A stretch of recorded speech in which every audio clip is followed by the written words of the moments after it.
Hey everyone, मैं हूं Prince देसी प्रोग्रामर से। और स्वागत है आप सबका एक और नई वीडियो में जहां पे हम बात करने वाले हैं फ्लटर के बारे में। तो ये वीडियो एक फ्लटर क्रैश कोर्स के पार्ट्स का हिस्सा होने वाली है। यानी कि ऐसी कुछ वीडियोस होने वाले आगे 3-4 दिनों में जहां पर हम फ्लटर के बारे में चीज़ों को सीखने वाले हैं। तो पहले हम देखते हैं कि ये वीडियो किसके लिए है। तो ये वीडियो का टारगेट ऑडियंस वो लोग हैं जो लोग पहले से डिसेंट कोडर्स हैं, क्योंकि डिसेंट कोडर्स मतलब बहुत बार लोग पूछते हैं क्या as a beginner as a first language Dart सीखा जा सकता है या फिर as a first framework Flutter सीखा जा सकता है। नहीं।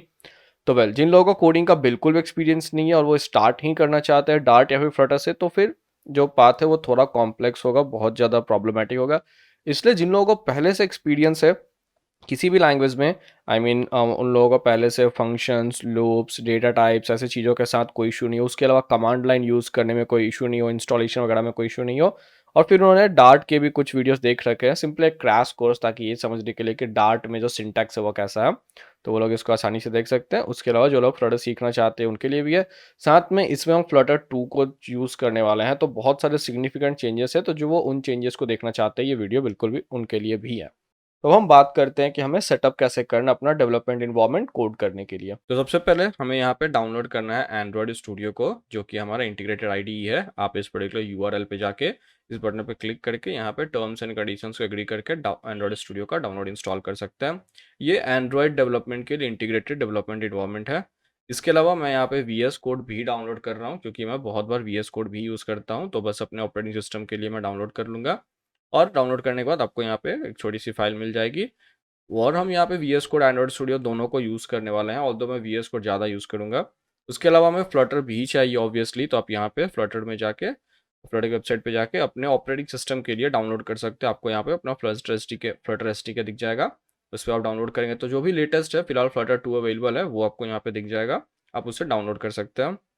और अब हम वेट करेंगे इन तीनों फाइल्स के डाउनलोड होने का, क्योंकि डाउनलोड होने के बाद ही हम यहाँ पे इंस्टॉलेशन प्रोसेस को कर सकते हैं। जैसे कि आप देख सकते हैं मेरी सारी फाइल्स डाउनलोड हो चुकी है। सबसे पहले मैं एंड्रॉइड स्टूडियो के इंस्टॉलेशन से स्टार्ट करता हूँ। तो हम इस बटन पे क्लिक करेंगे और ये यहाँ पे खोल देगा ये एक इंस्टॉलेशन विजार्ड, जिससे हमें नेक्स्ट करना है। और आप वर्चुअल लेयर्स को भी चेक्ड इन रखें, यानी कि जैसा है वैसे ही छोड़ दें। उसके बाद नेक्स्ट करें और फिर हमें यहाँ पे अपना इंस्टॉलेशन फोल्डर दिखाया जाएगा। मैं इसे डिफ़ॉल्ट छोड़ देता हूँ, बेटर रहता है। और ओके करने के बाद मेरी सारी फाइल्स यहाँ पे एक्सट्रैक्ट हो जाएंगी और एंड्रॉयड स्टूडियो का इंस्टॉलेशन कंप्लीट हो जाएगा। ये बस इंस्टॉलेशन है एंड्रॉयड स्टूडियो का। इसके अलावा हमें एस भी चाहिए। जैसे ही कंप्लीट हो जाएगा आप नेक्स्ट करेंगे। नेक्स्ट करने के बाद स्टार्ट एंड्रॉयड स्टूडियो को वैसे ही छोड़ के हम वापस से फिनिश कर लेंगे और एंड्रॉयड स्टूडियो यहाँ पे हमारे लिए ओपन हो जाएगा। तो यहाँ पे हमें यह दिखेगा कि एस अवेलेबल नहीं है, यानी कि सॉफ्टवेयर डेवलपमेंट किट अवेलेबल नहीं है, जिसको हमें क्या करना है नेक्स्ट करके इंस्टॉल करना है। और इसीलिए मैं एंड्रॉयड स्टूडियो का इन्फोर्स करता हूँ, क्योंकि आप यहाँ पे एस काफ़ी आसानी से इंस्टॉल कर सकते हैं। तो आपका एंड्रॉयड एस इंस्टॉल करना होगा और एस का एक प्लेटफॉर्म चूज कर ले। बाई डिफ़ॉल्ट जो लेटेस्ट रहता है वो हमें बताया जाता है, उसे हम चूज कर लेते हैं और नेक्स्ट करेंगे। और जो भी यहाँ पे लोकेशन है मैं उसे एज इट इज छोड़ देता हूँ, क्योंकि वो ज़्यादा सही रहता है। अगर हम खुद से चेंजेस करेंगे तो कुछ चीज़ें मेस्ड अप हो सकती हैं। तो बस ये कुछ कुछ चीज़ें जो कि डाउनलोड होने वाली हैं, आप इस पे आसानी से फिनिश करें।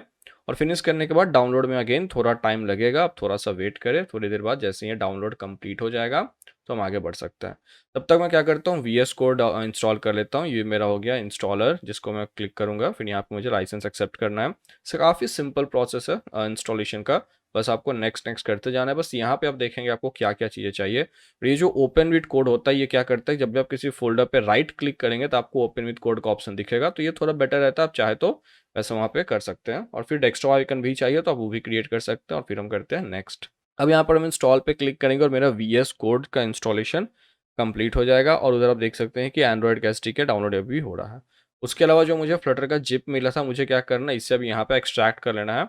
तो आप कोई भी पर्टिकुलर प्लेस पे क्या करें कि उसे एक्सट्रैक्ट कर ले, कोई भी फोल्डर में एक्सट्रैक्ट कर ले। फिलहाल तो हम एक्सट्रैक्ट करना, उसके बाद हम उसे पाथ में ऐड करेंगे। अब थोड़ी देर बाद देखेंगे आपको यहाँ पे एक्सट्रैक्ट हो गया है। मेरा फ्लटर नाम का एक फोल्डर है जिसके अंदर सब कुछ एक्सट्रैक्ट है। तो मैं इस फोल्डर को, जिसके अंदर ये सारा डेटा अवेलेबल है, उसे आप कहीं एक जगह अच्छे से सेफ जगह प्लेस करके छोड़ दे, जहाँ पर आप उसे टच नहीं करने वाले, इसमें से कुछ भी डिलीट नहीं करने वाले। जैसे कि मैं यहाँ पे डी डायरेक्टरी में सब कुछ को पेस्ट कर दे रहा हूँ। और आप भी ऐसे ही कहीं भी पेस्ट कर सकते हैं। डॉक्यूमेंट्स, डाउनलोड्स, DEF, आपकी मर्जी है। और वहाँ पे बिन फोल्डर होगा जिसका आपको पाथ कॉपी कर लेना है। और ऐसे आप एंड्रॉयड वर्चुअल इन्वायरमेंट वेरिएबल्स को ओपन करके पाथ को एडिट करके और यहाँ पर पेस्ट कर सकते हैं मेरा ये न्यू पाथ, जो कि मेरा फ्लटर का बिन का होगा। और इसको हम ओके करेंगे तो मेरा फ्लटर जो है वो पास में अवेलेबल है, यानी कि हम फ्लटर के कमांड्स को अपने कमांड लाइन से यूज़ कर सकते हैं। और अगर आपने अभी तक कोई कमांड लाइन ओपन कर रखा है तो आप उसे क्लोज कर ले, क्योंकि अगर आप अभी करेंगे तो फिर वो काम नहीं करेगा। मैंने न्यू कमांड प्रॉम्प्ट को यहाँ पे ओपन किया, कुछ भी हो सकता है, पावर शेल कमांड प्रॉम्प्ट। तो आप यहाँ पे फ्लटर डॉक्टर कमांड को रन करेंगे तो आपको वहाँ पे आउटपुट दिखेगा।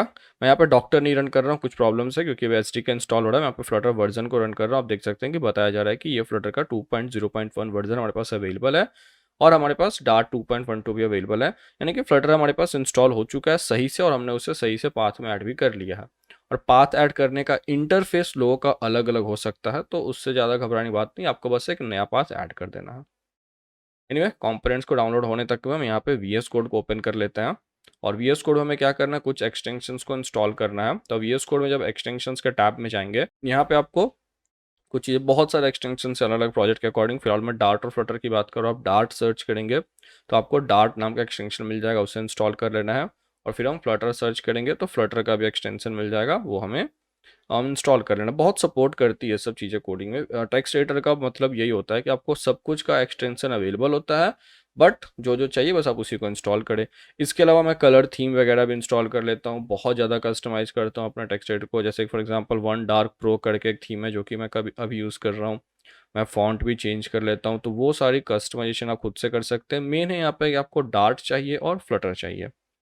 ये मेरा थीम भी मैंने ठीक है डाल लिया, और यहाँ पे बस ओके कर लिया है। ये सारी मेरी सेटिंग्स हो गई। तो बहुत बार लोग पूछते हैं कौन सा फॉन्ट है, कौन सा थीम है, तो यही थीम है मेरा अभी, वन डार्क प्रो। और जो फॉन्ट मैं यहाँ पे यूज़ करूँगा वो होगा कॉमिक शैंस रोमन। फ्लटर इंस्टॉल करने के कारण आप यहाँ पे देख सकते हैं कि मैं जब कंट्रोल सब पी करके कमांड पैलेट को ओपन करूँगा तो यहाँ पे हमें ऑप्शन दिख रहा है फ्लटर का, ठीक है, new project, run doctor, upgrade and all. तो यही सब फ़ायदा होता है फ्लटर प्लगइन को इंस्टॉल करने का, एक्सटेंशन को यहाँ पे इंस्टॉल करने का। अब बस जल्दी से हम वेट करते हैं इन सबका कंप्लीट होने का। और यहाँ पे आप देख सकते हैं कंप्लीट हो चुका है एंड्रॉयड एसडीके का इंस्टॉलेशन। फिनिश करते हैं और ये मेरा एंड्रॉयड स्टूडियो ओपन हो गया। अब यहाँ पे मुझे क्या करना है, एक्चुअली मुझे यहाँ पे भी फ्लटर के प्लगइन इंस्टॉल करना है, ताकि जो लोग फ्लटर को में कोड करेंगे एंड्रॉयड स्टूडियो को यूज़ कर, उन्हें कोई प्रॉब्लम नहीं हो। तो बस आपको यहाँ पे जाना है प्लगइन मैनेजर पे। कभी भी आप कर सकते हैं ये बात, अभी या फिर बाद में। यहाँ पे आपको बस फ्लटर एंड डार्ट दोनों प्लगइन को इंस्टॉल कर लेना है। मेरे पास एक्चुअली पहले एंड्रॉयड स्टूडियो था, तो मुझे यहाँ पे अपडेट दिखा रहा है। तो आप बस यहाँ पे इंस्टॉल करें, अपने आईडीई को रीस्टार्ट करें, बटन सामने दिखा देगा, उस पर क्लिक करें। और फिर क्या होगा कि आपका जो डार्ट और फ्लटर का प्लगइन है वो इंस्टॉल हो जाएगा, और फिर आपको उसके अकॉर्डिंग भी सपोर्ट मिलेगा। जैसे कि आप यहाँ पे देख सकते हैं कि हमें दिखा रहा है क्रिएट न्यू फ्लटर प्रोजेक्ट, जिस पर आप क्लिक करके आप एक फ्लटर का प्रोजेक्ट क्रिएट कर सकते हैं एंड्रॉयड स्टूडियो से भी। वो हम चीज़ें बाद में करने वाले हैं।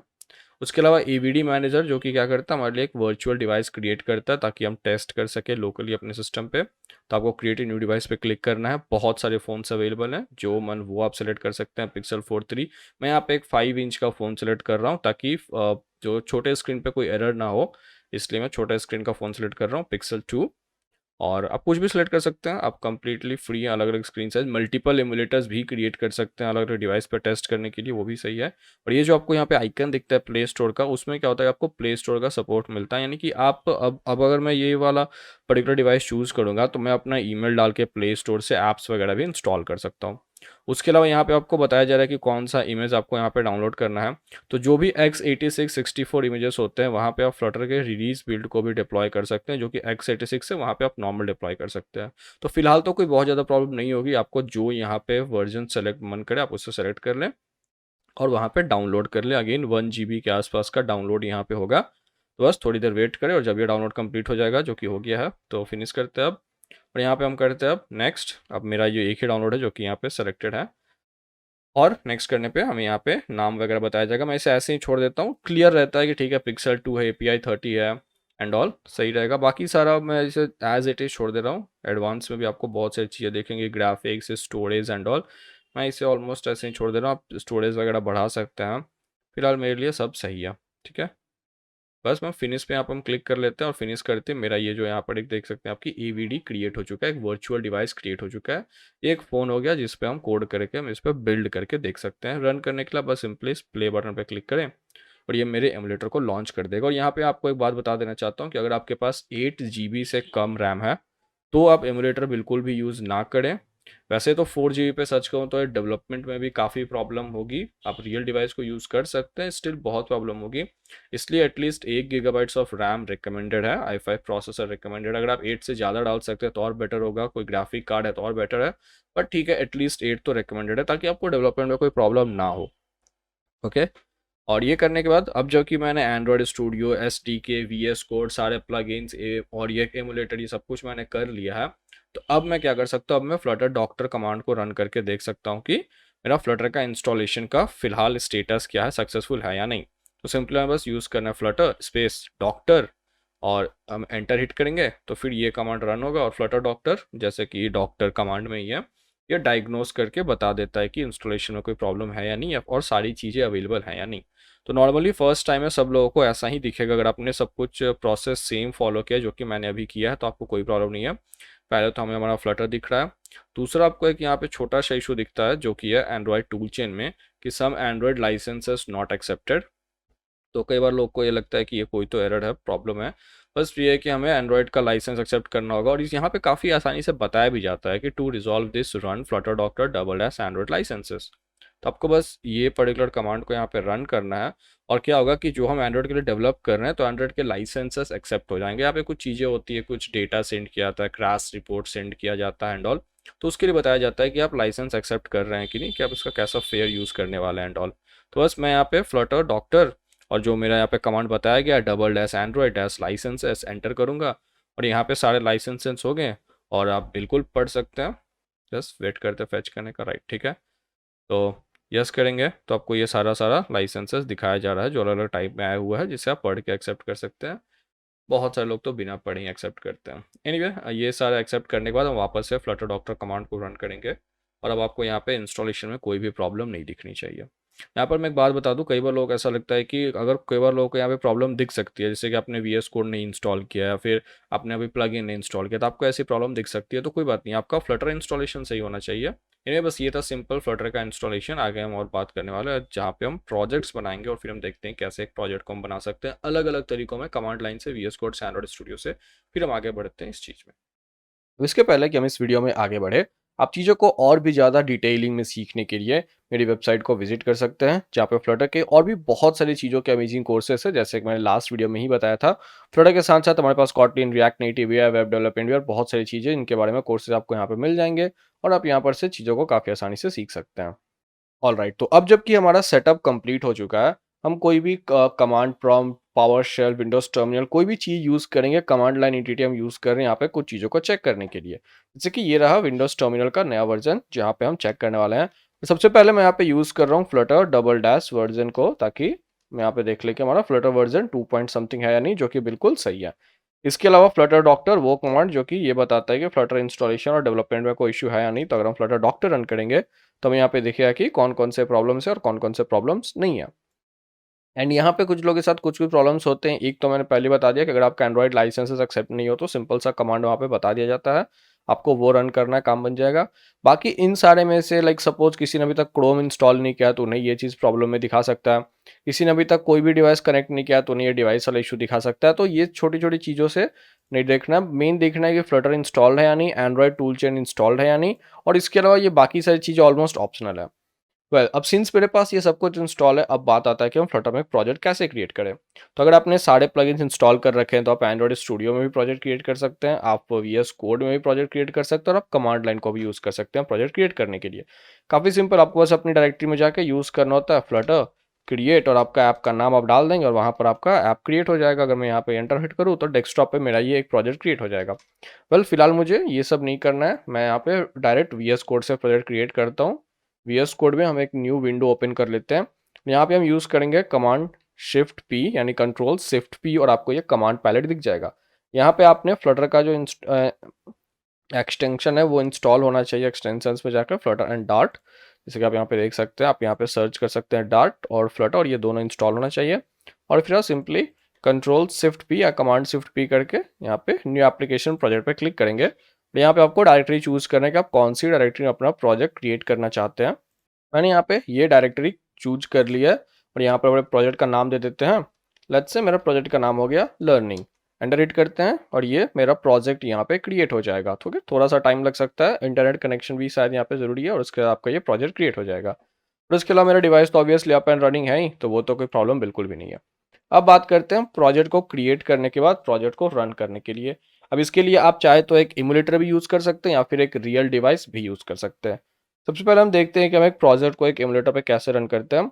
जैसे आपने यहाँ पे प्रोजेक्ट क्रिएट कर लिया है और आपने कोई इमुलेटर अप एंड रनिंग रखा हुआ है, तो ऑलमोस्ट कोई प्रॉब्लम नहीं होनी चाहिए। आई मीन ऐसा तो नहीं है कि अब कोई एमुलेटर में जेली बीन का ओएस इंस्टॉल करता हो, राइट। सो ओएस लॉलीपॉप के ऊपर का होना चाहिए, बाकी आपका एंड्रॉयड एमुलेटर कुछ भी हो सकता है। और उसके बाद जैसे आपका ये ऐप रन बिल्ड हो जाए यानी ऐप क्रिएट हो जाए, तो आपको यहाँ पे ये जो बटन दिख रहा है स्टार्ट डीबगिंग या फिर उसके बगल में है रन, दोनों में से आप कोई भी अभी रन कर सकते हैं। आपका प्रोजेक्ट बिल्ड होकर यहाँ पे डिप्लॉय हो जाएगा। उसके अलावा आप F5 भी प्रेस कर सकते हैं, उससे भी प्रोजेक्ट बिल्ड एंड डिप्लॉय हो जाएगा। और अगर आप इसी प्रोजेक्ट को कमांड लाइन से रन करना चाहते हैं, तो आपको टर्मिनल खोलना होगा। जैसे कि ये हो गया मेरा VS कोड इंटीग्रेटेड टर्मिनल। और इन्हीं सारी चीज़ों के लिए मैं बता रहा था कि जिन लोगों को पहले से कोडिंग का थोड़ा मोड़ा एक्सपीरियंस है, उन्हीं लोगों के लिए ये चीज़ सही है। क्योंकि अगर कोई ऐसा है जिसे ये पता ही नहीं हो कि ये टर्मिनल लॉन्च कैसे करते हैं, और या फिर अगर मैं अभी ये बोल दूँ कि आपको एक डायरेक्टरी में स्विच करना है जिसका नाम है लर्निंग, अगर किसी को ये चीज़ें नहीं पता तो फिर प्रॉब्लम होगा। इन्हें फिलहाल जो हम ये इंटीग्रेटेड टर्मिनल ओपन करेंगे तो ये उसी डायरेक्टरी में रहता है जहाँ हमारा प्रोजेक्ट है। यहाँ पर हम सिंपली यूज कर सकते हैं फ्लटर रन, और ये भी हमारे प्रोजेक्ट को रन कर देगा। मल्टीपल ऑप्शन से हम यहाँ पे सिंपल वाला यूज करते हैं, सिंपली हम इस पर क्लिक करते हैं और अब ये क्या करेगा, मेरे ऐप को बिल्ड करके डिप्लॉय कर देगा। अगर कोई भी इश्यूज ना हुए तो वेट करते हैं हम यहाँ पे ऐप के डिप्लॉय होने का। तो जैसे कि आप देख सकते हैं ये ऐप बिल्ड होके अप एंड रनिंग हो गया है। ये वो डिफ़ॉल्ट ऐप है जो कि हम लोगों को फ्लटर की तरफ से मिलता है। इन सब चीज़ों के बारे में नहीं देखेंगे। यहाँ पे हमारा मोटिव सिर्फ़ और सिर्फ़ प्रोजेक्ट को क्रिएट करके बिल्ड करना है। ये हो गया मेरा डिफ़ॉल्ट ऐप जो कि हमें दिखता है, जो कि हम अभी एमुलेटर पे रन कर रहे हैं। इसके अलावा एक और बहुत इंपॉर्टेंट चीज़ है जो कि बहुत लोग पूछते हैं कि हम रियल डिवाइस पे इसे कैसे रन करें। तो रियल डिवाइस पे रन करने का प्रोसेस काफ़ी सिंपल है। सबसे पहले तो आपको अपने डिवाइस में जाके आपका डिवाइस के सेटिंग्स पे जाना है, और डिवाइस के सेटिंग्स में जाके आपको वहाँ पे अपने डिवाइस के बारे में देखना है। कहीं पर भी अगर आपको अबाउट फ़ोन दिख जाए, तो आपके अबाउट फ़ोन में एक चीज़ होता है बिल्ड नंबर करके। तो आपको अपने फ़ोन के अबाउट फ़ोन में जाना है, वहाँ पे बिल्ड नंबर पे कुछ बार टैप करना है और आपको बता जाएगा कि you are now a developer. कई बार आपको पिन एंटर करना पड़ सकता है, पासवर्ड डालना पड़ सकता है जो आपके फ़ोन का है, कुछ ऐसा करना पड़ सकता है, डिवाइस के सिक्योरिटी पर डिपेंड करता है। बट बिल्ड नंबर पर बहुत बार टैप करेंगे तो आप एक डेवलपर हो जाएंगे। और जब आप डेवलपर बन गए हैं तो आपको क्या करना है कि USB केबल से ड्राइवर टाइप सी और टाइप 2.0 अपने फ़ोन को कनेक्ट कर लेना है। और कनेक्ट करते ही आपको नॉर्मली जब आप ट्रांसफ़र फाइल्स का ऑप्शन चूज़ करेंगे, तो आपको एक प्रॉम्प्ट दिखाई देगा अपने फ़ोन पे, और उस प्रॉम्प्ट में ऐसा बोला जाएगा कि क्या आप इस पर्टिकुलर PC से डीबगिंग USB डीबगिंग कनेक्ट करना चाहते हैं या नहीं। तो आपको वहाँ पर भी यस करना है। ये हो गया हमारा फ़ोन का पार्ट। अब बात आता है कि अपने PC में कैसे कॉन्फ़िगर करते हैं। इसके लिए मैं यहाँ पे क्रोम में जाता हूँ, और इसके पहले हमने एक ऑप्शन की बात की थी जो कि था VYSOR। तो ये ऑप्शन की हमने बात की थी। अब पॉइंट ये है कि ये ऑप्शन जो अब थोड़ा हो गया है पेड। पेड होने के कारण जो इनका फ्री वर्ज़न था वो बहुत ज़्यादा कुछ ख़ास बेटर जैसा नहीं वर्क कर रहा है, बहुत बार लोगों को इश्यूज़ आते हैं। इसलिए हम यहाँ पर एक दूसरे ऑप्शन की बात करेंगे जो कि है SCRCPY, ठीक है? तो ये SCRCPY आप गूगल पे सर्च करेंगे तो आपको जो पहला ऑप्शन दिखेगा गिटहब का लिंक है, एक ओपन सोर्स प्रोजेक्ट है, पेड नहीं है, सारा सोर्स कोड ही हमें दे दिया जाता है ताकि कोई प्रॉब्लम हमें नहीं हो। जैसे ही आप यहाँ पे ये वाला प्रोजेक्ट खोलेंगे, आपको यहाँ पे बहुत सारा डिटेल दिखाई देगा। आपको नीचे आते जाना है, आते जाना है। आप किसके बारे में पढ़ सकते हैं, जैसे कि आप बोल सकते हैं काफ़ी लाइट है, बहुत अच्छा परफॉर्म करता है, और स्क्रीन की क्वालिटी सही रहती है, लेटेंसी टाइम भी काफ़ी सही रहता है, स्टार्टअप टाइम भी काफ़ी कम रहता है। और आपको गेट द ऐप में बताया जा रहा है कि अगर आप लिनक्स पे है, मैक पे है तो कैसे इंस्टॉल करना है। हम यहाँ पे विंडोज़ की बात करें और यहाँ पर आपको बता दिया जा रहा है कि आपको इस वाले पर्टिकुलर फाइल को डाउनलोड करना है। एक जिप फाइल है, इसे हम यहाँ पे क्लिक करके डाउनलोड कर लेते हैं। अब देखिए कि डाउनलोड स्टार्ट हो जाएगा। मैंने यहाँ पर ऑलरेडी डाउनलोड कर रखा है। डाउनलोड करने के बाद आपको क्या करना है कि इस जिप फाइल को सही से एक्सट्रैक्ट करना है कहीं पे भी। तो मैं यहाँ पे क्या कर रहा हूँ, इस जिप फाइल को हमने डाउनलोड कर लिया और मैं इस फाइल को एक्सट्रैक्ट कर रहा हूँ मेरे डी डायरेक्ट, ठीक है, डॉक्यूमेंट्स में। डॉक्यूमेंट्स आप देख सकते हैं SRCPY विंडोज़ का हो गया। यहाँ पे ये सारी फाइल्स हमें यहाँ पे मिल रही है जो कि हमने यहाँ पे एक्सट्रैक्ट कर रखा है। अब अगर आप SRCPY को यूज़ करना चाहते हैं, आपके पास दो तरीका है। या तो आप इस पाथ को ऐड कर लें अपने इन्वायरमेंट वेरिएबल में। तो ऐसे में क्या होगा कि आप जब भी कहीं पर भी टर्मिनल ओपन करेंगे, लेट्स से मैंने यहाँ पे टर्मिनल ओपन किया और मैं कहीं पर भी SCRCPY रन करूँ तो हमें यहाँ पे काम बन जाएगा। बट सिंस मैंने पाथ में ऐड नहीं कर रखा है, यहाँ पे काम नहीं बन रहा है, मैं सिंपली क्या करता हूँ, मैंने उसे एक जगह सेफली रख दिया है जैसे कि डॉक्यूमेंट्स में, जब भी मुझे काम पड़ता है मैं डॉक्यूमेंट्स में यहाँ पे स्विच कर जाता हूँ इस पर्टिकुलर फोल्डर में, जहाँ पे ये है। आप फोल्डर का नाम भी आसान करके केवल SCR CPY कर सकते हैं। अब यहाँ पे आपको ये सारे ऑप्शंस दिख जाएंगे, राइट। यहाँ पे अगर मैं बोलूँ SCR CPY.exe और एंटर हिट करूँ, तो ये क्या करता है कि बाय डिफ़ॉल्ट हमारे लिए क्या करता है कि जो मेरा फ़ोन है जो कनेक्टेड है उसको रन कर देगा, ठीक है। अब सिंस यहाँ पे मेरा जो एंड्रॉयड फ़ोन है जो कि एमुलेटर है वो कनेक्टेड है, तो यहाँ पे उसी को यहाँ पर दिखाया जाए। आप देख सकते हैं मैं यहाँ पे अपने एमुलेटर में काम कर रहा हूँ, बट वो चीज़ यहाँ पे, और ये चीज़ काफ़ी सही होता है, क्वालिटी भी काफ़ी सही होती है, कोई यहाँ पे प्रॉब्लम नहीं होता है, बहुत सही से वर्क करता है। तो आपको क्या करना है कि आपको अपने फ़ोन के साथ इसे रन करना है, तो वो आपको करना पड़ेगा। अब सिंस यहाँ पे मल्टीपल डिवाइस अवेलेबल है, इसलिए क्या है कि ये यहाँ पे जो डिफ़ॉल्ट डिवाइस है फर्स्ट डिवाइस उसे चूज़ कर रहा है। अगर मेरा मेरा फ़ोन यहाँ पे कनेक्टेड होता तो डायरेक्टली ये फ़ोन पे रन करता, और जैसे ही आप फ़ोन को कनेक्ट करेंगे ये आपका फ़ोन को ओपन कर देगा। कुछ-कुछ चीज़ें यहाँ पे प्रॉब्लम आ सकती है, जैसे कि जो भी नॉर्मल आजकल के फ़ोन्स होते हैं, उन सबका ये जो टेक्सचर होता है वो बाय डिफ़ॉल्ट ही बहुत ज़्यादा होता है। लाइक एटलीस्ट 1440 प्लस तक के स्क्रीन्स होते हैं। और ये जो हमारा स्क्रीन का साइज़ है, लेट्स से किसी के पास नॉर्मल लैपटॉप है जिसका स्क्रीन का साइज़ 1368 इंटू 728 कुछ ऐसा है, 1366 इंटू 768 कुछ ऐसा है, तो वैसे में प्रॉब्लम होगा। तो ऐसे में क्या करना है, हमें इसे क्लोज करना है, ठीक है। अगर आपको ऐसा लग रहा है कभी भी आप इसे रन कर, आपको यहाँ पे ये बताया जा रहा है कि एक तो आपको इशू दिखाया कि नो डिवाइस फाउंड, इसका मतलब ये है कि आपने अपने फ़ोन को कनेक्ट करके यूएसबी डीबगिंग ऑन नहीं किया है। अगर आपको वो इशू नहीं है तो दूसरा इशू दिखाई देगा कि टेक्सटेड आउट ऑफ रेंज, यानी कि आपका फ़ोन का जो स्क्रीन है वो बहुत ज़्यादा है और हम उस चीज़ को यहाँ पे रेंडर नहीं कर सकते हैं। तो वैसे में आपको यूज़ करना होता है SCR CPY.exe, okay. -M flag use करना होता है, और -M में जाके अपने स्क्रीन का जो भी यहाँ पे देना चाहते हैं वैसे आप दे सकते हैं, जो आप टेक्सचर में फ़ोन को चाहते हैं वो यहाँ पे बता सकते हैं। Like for example let's say मैं 1920 इंटू 1080 में चाहता हूँ, एंटर हिट करेंगे तब ये क्या करेगा कि ओके सॉरी, लेट्स से कि मैं यहाँ पे 1920 में चाहता हूँ, इंटू 1080 वर्क नहीं करेगा, सिर्फ एक पैरामीटर हम देते हैं। तो अब देखेंगे कि अब ये इस चीज़ को 1080 इंटू 1920 में रन करता है। अगर मैं उससे और भी छोटा करूँ, लेट्स से मैं यहाँ पे केवल 720 में ही चाहता हूँ, तो आप देख सकते हैं कि ये इसको और भी छोटे यानी कि 720 में ही इसे ओपन कर देगा। तो हम यहाँ पे कम ज़्यादा कर सकते हैं। मोस्ट ऑफ द टाइम अगर आपका फ़ोन का जो स्क्रीन है वो 1080 से ज़्यादा है तभी प्रॉब्लम होगा, तो आप SRCPY-M और 1080 यूज़ करेंगे तो वो काम बन जाएगा। और उसके बाद बिल्कुल जैसे रन करना होता है वैसे रन कर सकते हैं। लेट्स से मैं इसे बंद करके अपने फ़ोन से कनेक्ट करके दिखा लेता हूँ। ऑलराइट, तो ये मेरा फ़ोन हो गया यहाँ पे कनेक्ट, और मुझे बस इस ऐप को रन करना है। प्रोसेस सिंपल है, इसे हम ऐसे ही छोड़ देंगे और हम बस इसको यहाँ पे रन पे क्लिक करें तो ये बाय डिफ़ॉल्ट मेरे इस वाले डिवाइस पे इस ऐप को लॉन्च कर देगा। बस कुछ मिनटों में ऐप बिल्ट होके लॉन्च हो जाएगा। तो अब जबकि हमने अपने इस ऐप को रियल डिवाइस में रन कर लिया, हमने प्रोजेक्ट को क्रिएट भी कर लिया, सब चीज़ें कर लिया, तो हम आगे बढ़ते हैं और एक्चुअल बात करते हैं कोड की। और कोड में अगर हम इस बटन पे जाए तो हमें दिखेगा वो सारा फाइल जो कि हमें यहाँ पे बाय डिफ़ॉल्ट अवेलेबल कराया जाता है। तो एक बार हम समझते हैं कि हमारे प्रोजेक्ट का फाइल स्ट्रक्चर क्या होता है, कौन से फाइल के साथ हमें क्या करना होता है। सबसे पहले 2 फाइल्स मिलेंगी, .dart-tool.idea, इन्हें हम इग्नोर करते हैं। ये आपको डेवलपमेंट रिलेटेड फाइल है, कुछ बेसिक टूल्स यहाँ पे रखा जाता है, इसे हम छोड़ देते हैं। मेन फाइल यहाँ पर हम देखेंगे एंड्रॉयड है। तो इस एंड्रॉयड फ़ोल्डर में हमारे प्रोजेक्ट के एंड्रॉयड से रिलेटेड सारे स्पेसिफिकेशन रहते हैं। यानी कि एंड्रॉयड पे जो मेरा ऐप रन करेगा, तो अगर हमें कुछ भी चेंज करना है, मतलब कोई परमिशन डालना है, हमें यहाँ पे अपना ऐप का नाम चेंज करना है, ऐसे बहुत सारे चेंजेस होंगे जिनको करने के लिए हम ये एंड्रॉयड वाले फ़ोल्डर में आएँगे। आप देख सकते हैं यहाँ पे जैसा एक नॉर्मल एंड्रॉयड प्रोजेक्ट का जो स्ट्रक्चर होता है, ऐप में आपको सोर्स में, मेन में आपको यहाँ पे रेस्ट दिख रहा है, यहाँ पे सारे ड्राइबल्स फाइल है, एक एंड्रॉयड मैनिफेस्ट.xml है जहाँ पे ऐप से रिलेटेड डेटा है। उसके अलावा कॉटलिन में बेसिक कॉटलिन कोड है जो कि सिंपली यहाँ पे कुछ नहीं करता है, फ्लटर एक्टिविटी क्रिएट करता है। ये हो गया मेरा एंड्रॉयड से रिलेटेड कोड। उसके अलावा एक बिल्ड फ़ोल्डर है जिसके अंदर क्या है कि जब भी हम ऐप को रन करते हैं तो जो भी रिलीजेस क्रिएट होती है वो यहाँ पे इसमें रहता है। उसके अलावा एक iOS फ़ोल्डर है, बिल्कुल जैसे कि हमारा एंड्रॉयड था वैसे ही iOS फ़ोल्डर में जो मेरा प्रोजेक्ट है उसके iOS से रिलेटेड सारे कॉन्फ़िगरेशन यहाँ पे रहता है। तो जब भी हमें चेंज करना होता है हम यहाँ पर आके उसे चेंज करते हैं। इसके अलावा आपको यहाँ पे एक लिब फ़ोल्डर दिखेगा जो कि मेन है। अब लिब फ़ोल्डर जो है यहाँ पे सारा डार्ट से रिलेटेड कोड रहता है। यहाँ पे एक ही फ़ाइल यहाँ पे बाय डिफ़ॉल्ट अवेलेबल होती है main.dart करके। तो इस फ़ाइल में ये सारा कोड होता है। ये सारा कोड अभी हम हटा देंगे, बिल्कुल स्क्रैच से लिखेंगे।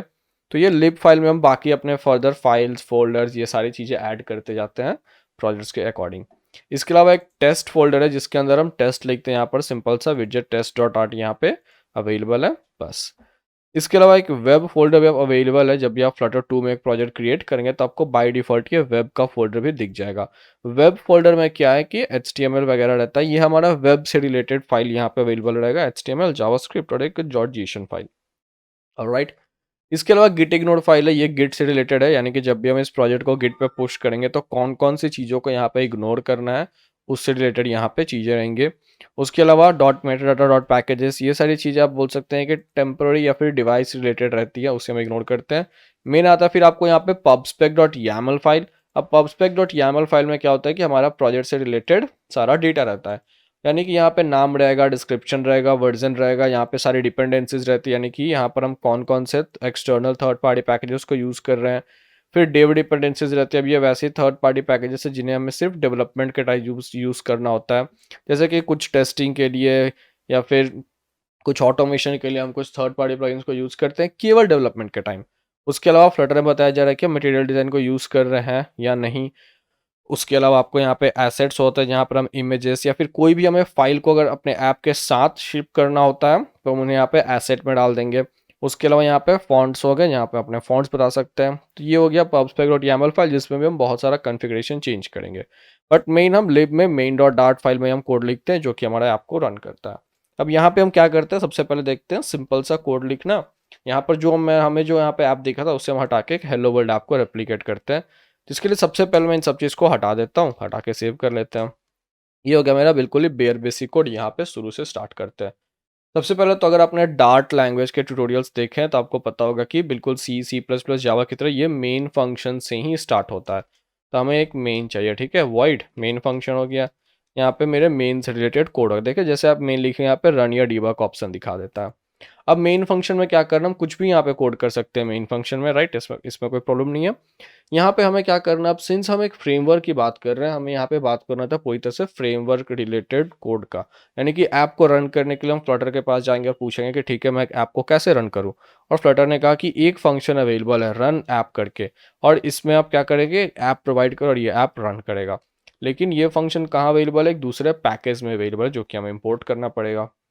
इंपोर्ट करेंगे तरीका भी सिंपल है। ऑलमोस्ट सारे टाइम क्या होगा कि जब भी आप किसी पैकेज का नाम डालेंगे, जैसे कि मैंने यहाँ पे रन ऐप डाला, बाय डिफ़ॉल्ट मैं इस पे एंटर हिट करूँगा तो ये इंपोर्ट कर लेगा रिलेटेड पैकेज को। वैसे तो हमें यहाँ पे मटेरियल चाहिए, क्यूपर्टिनो नहीं, क्योंकि वो iOS के लिए होता है। बट कई बार ऐसा क्या होता है कि ये जो चीज़ है वो काम नहीं करती है। लेट्स से मैंने कोई नया-नया पैकेज ऐड किया तो हो सकता है कि वो काम नहीं करे, उतना फास्ट प्रोसेसर नहीं है कि सारे चेंजेस को तुरंत से एनालाइज़ करे। तो ऐसे में हमें क्या करना है, हमें मैनुअली इंपोर्ट करना होता है। सिंपल है, हम इंपोर्ट करेंगे, एंटर हिट करेंगे, जो भी मेरा पैकेज का नाम है, जैसे कि material dot dart, enter hit करेंगे, वो इंपोर्ट हो गया। यहाँ पे रन करने के लिए हमें बनाना होता है एक ऐप, जो कि है रन ऐप। यहाँ पे हम एक ऐप को पास करते हैं। बाय डिफ़ॉल्ट जो हमारा बेस ऐप होता है वो मटीरियल ऐप होता है। तो उसका हम अलग अलग क्लास बनाएँगे, उसे हम लेट्स से एक नाम दे देते हैं माई ऐप। अब हमें ये एक माई ऐप बनाना है। माई ऐप बनाने के पहले हम फ्लटर की एक चीज़ की बात करते हैं। अगर आपने कहीं भी एंड्रॉयड स्टूडियो में नॉर्मल एंड्रॉयड डेवलपमेंट किया है, तो वहाँ पे एक टर्म बोला जाता है कि it's a collection of views. वहाँ पे क्या होता है कि हर एक चीज़ एक व्यू होती है, एक स्क्रीन से लेके एक छोटा-सा टेक्स्ट को भी व्यू बोला जाता है। फ्लटर में भी सेम कॉन्सेप्ट है।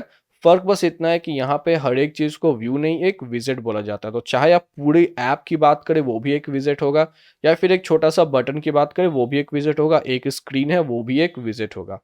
तो यहाँ पे माई ऐप जो है वो भी एक विज़िट होगा। बट ये क्या है कि ये एक मटीरियल ऐप है, क्या ताकि हम उसमें बहुत सारा कॉन्फ़िगरेशन डाल सकें। तो हमें यहाँ पे बनाना है एक मटेरियल ऐप। अब कोई भी जो मेरा विज़िट होता है फ्लटर में, बाय डिफ़ॉल्ट वो 2 टाइप का विज़िट हो सकता है, स्टेटलेस विज़िट या फिर स्टेटफुल विज़िट। स्टेटलेस विज़िट ऐसे विज़िट्स होते हैं जिनका कोई स्टेट नहीं होता। इन सिंपल टर्म, क्योंकि मैंने यहाँ पे हेलो लिख दिया, तो वो अपने स्क्रीन पे हेलो ही रहेंगे, वो चेंज नहीं होने वाले हैं किसी भी तरीके से। स्टेटफुल विज़िट वो होते हैं जिनका कुछ स्टेट होता है, यानी कि जो चेंज होता है। मैंने यहाँ पे लेट्स से लिख दिया हाय, और मैंने बटन पे क्लिक किया तो वो हाय से बदल के हेलो हो गया। अब ये जो चेंज हुआ हमें दिख रहा है अपने डिवाइस पे, वो हो गया स्टेटफुल विज़िट। बाय डिफ़ॉल्ट जो हमारा बेस ऐप होता है उसे हम स्टेटलेस विज़िट ही बनाते हैं। रीज़न ये है कि जो स्टेटफुल विज़िट होता है ना, वो बार-बार रीफ़ायर करता है बिल्ड को। जब भी हम कुछ चेंज करते हैं तो वो बिल्ड को रीफ़ायर करता है, बार-बार रीबिल्ड करता है। तो इसलिए जब तक ज़रूरी ना हो तो हम अपने मेन ऐप को स्टेटलेस विज़िट ही बनाते हैं। अब स्टेटलेस वीडियो बनाने का तरीका क्या है, एक तो तरीका है, क्या बोल सकते हैं आप यहाँ पे यूज़ कर सकते हैं क्लास, फिर क्लास का नाम दे दें जो कि यहाँ पे मेरा माई ऐप, फिर यहाँ पे बोले एक्सटेंड्स, और फिर यहाँ पे बोले कि स्टेटलेस विजिट, और ये हो गया आपका एक स्टेटलेस विजिट। बट यहाँ पे हमें ऐसे नहीं करना है, हम यहाँ पे क्या करते हैं, सिंपली STL यूज़ करते हैं। और STL यूज़ करेंगे तो ये हमें बाय डिफ़ॉल्ट एक स्टेटलेस विजिट दे देता है, क्योंकि इसके अंदर ये सारी चीज़ें भी होती हैं जहाँ पर हमें बिल्ड मेथड को ओवरराइड करना होता है और अपना खुद का कुछ कस्टम विजिट रिटर्न करना होता है, इसलिए। और ये चीज़ें याद रखने वाली नहीं है, क्योंकि आप याद रख भी सकते हैं, ऐसा बात नहीं है, वैसे भी प्रैक्टिस करते करते चीज़ें याद हो जाती है। ठीक है, स्टेटस विजिट है, ओवरराइड करेंगे बिल्ड फंक्शन को, मेरा काम बन गया। बट सिंस हमें ये चीज़ें बार-बार करनी होती है किसी ऐप के लिए, तो अगर हम याद रख के हर बार टाइप करेंगे तो बहुत टाइम टेकिंग होगा, और वो सही तरीका नहीं हुआ आपको कोड करने का। अब यहाँ पे मेरा एक स्टेटलेस विजिट हो गया जो कि ओवरराइड कर रहा है बिल्ड फंक्शन को, बिल्ड मेथड को ओवरराइड कर रहा है। क्लासेस है तो मेथड बोलेंगे, फंक्शन नहीं। और ये बिल्ड का कॉन्टेक्स्ट लेता है, और ये हो गया मेरा सिंपल सा बिल्ड मेथड जो कि एक कंटेनर रिटर्न कर रहे हैं। यहाँ पर हम कोई भी विजिट रिटर्न कर सकते हैं, हम चाहे तो कंटेनर रिटर्न कर सकते हैं, हम चाहे तो टेक्स्ट रिटर्न कर सकते हैं। टेक्स्ट में क्या होगा, सिंपल टेक्स्ट होगा। मैं बोल रहा हूँ टेक्स्ट में हाय फ्रॉम देसी प्रोग्रामर, ओके, सेव कर लेते हैं। ये आप बोल सकते हैं मेरा बेसिक कोड हो सकता है, लेकिन ये नहीं है, इसलिए क्योंकि जो मेरा मेन ऐप है, मैंने कहा कि हम यहाँ पे उसे मटेरियल ऐप ही देते हैं ताकि मेरे ऐप का कुछ कॉन्फ़िगरेशन अवेलेबल हो। इसलिए हम इसे क्या करेंगे, रिटर्न टेक्स्ट की जगह हम बोलेंगे return material app. Material app एक ऐप का इंस्टेंस हो गया। यहाँ पर हमें बहुत सारी चीज़ें बाय डिफ़ॉल्ट अवेलेबल कराई जाती है जो कि ऐप लेवल कॉन्फ़िगरेशन के बारे में बात करता है। ऐप लेवल कॉन्फ़िगरेशन मतलब कि ऐप के लेवल पे क्या-क्या चीज़ है, क्या थीम है, क्या ब बटन्स का एक्सेंट होगा, कौन-सी फ़ॉन्ट फैमिली होगी, कितने राउट्स होंगे, इन सारी चीज़ों की यहाँ पे बात की जाती है।